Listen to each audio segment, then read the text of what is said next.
COVID. And it's what? It's transfer proof, baby!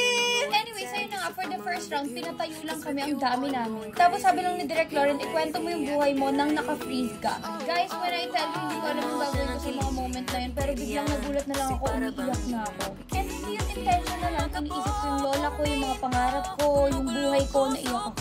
And nagulat na lang ako, inabutan ako ni Direk Lauren ng stars, guys.